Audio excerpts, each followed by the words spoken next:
Are you a South Carolina notary public getting close to that 10-year mark? Well, listen closely, because the state absolutely does not send out renewal reminders. And if your commission lapses, your legal authority to perform any notary services comes to an immediate grinding halt. Did you know your commission will just expire without warning?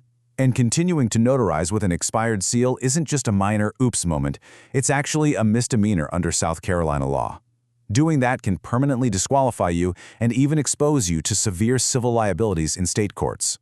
On the flip side, keeping your commission active and in good standing ensures you get to keep reaping all the professional benefits of your status, whether you're handling crucial loan signings or just supporting your local business community. Okay, let's dive into this explainer.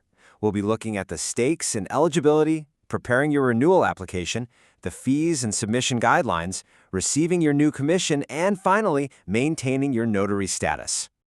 Section 1. The stakes and eligibility. Are you qualified to renew?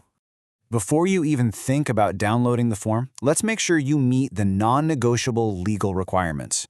To renew, you absolutely must be a registered South Carolina voter, at least 18 years old, an SC resident, have 0 felony convictions, and be able to read and write English clearly. I want to stress that the absolute backbone of your application is your status as an active, registered South Carolina voter. Why? Because the state system is directly tied to the voter database to verify your age, your citizenship, and your residency. And that brings us to a major pitfall. The right way to apply is making absolutely sure your residential address on the application matches your voter registration perfectly. The wrong way is moving and forgetting to update your voter registration beforehand. If your application address doesn't perfectly align with the Election Commission's database, no questions asked, your renewal will be immediately rejected. All right, Section 2, preparing your renewal application, navigating the paperwork.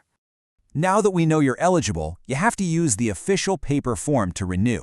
What's really crucial here is looking for the official state seal right at the top of the Notary Public application and renewal form. Seeing that ensures you've downloaded the correct paperwork directly from the Secretary of State's website.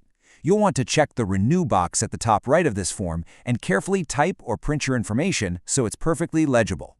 Once your info is completely filled out, you have to swear an oath and get the application notarized. And let's bust a huge myth right now. The right way is having another active South Carolina notarize your form. The wrong way is trying to notarize your own signature. You can literally never notarize your own signature. Doing so is strictly illegal and will automatically disqualify your entire application. Pay super close attention to the signature block.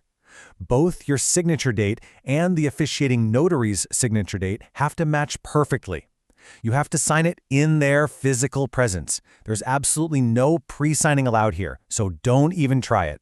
Moving on to Section 3, Fees and Submission Guidelines. Where does the application actually go? Let's talk about the logistics of paying for and routing your completed paperwork.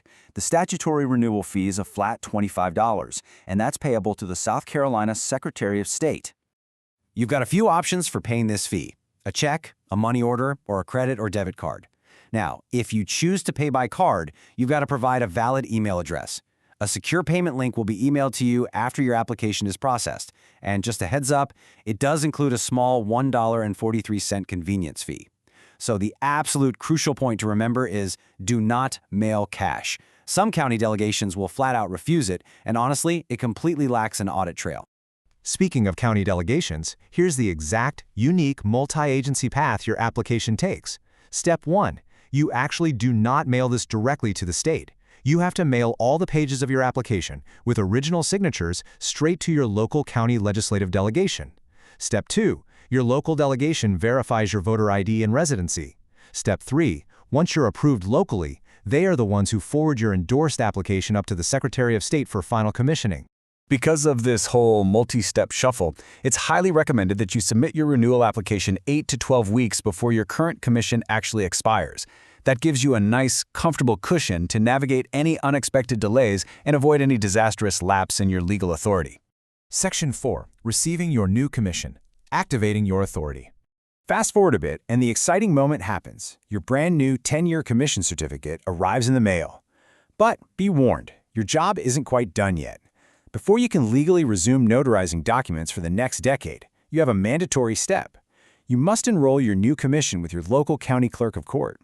You get exactly 15 days to do this once you're commissioned, and there's a $10 filing fee. You just bring your certificate in, and the clerk's office will stamp the back of it to officially record it. You also critically need to update your tools. You literally must destroy your old, expired seal. This completely prevents anyone from using it fraudulently or you accidentally grabbing the wrong stamp in a rush. Once it's destroyed, you can purchase a fresh, compliant stamp or embosser that reflects your newly updated expiration date. Finally, Section 5, maintaining your notary status, staying compliant for the next decade. Over the next 10 years, you're going to have some ongoing responsibilities, especially regarding electronic notarization. There's a ton of buzz about digital notarizations right now, so let's bust a common myth.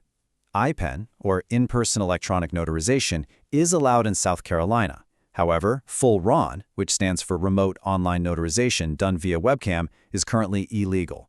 The signer must absolutely always be physically present right in front of you, even if the document itself is being signed electronically. Now, if you do want to expand your services to include IPEN, it requires a whole extra layer of certification beyond just your basic renewal.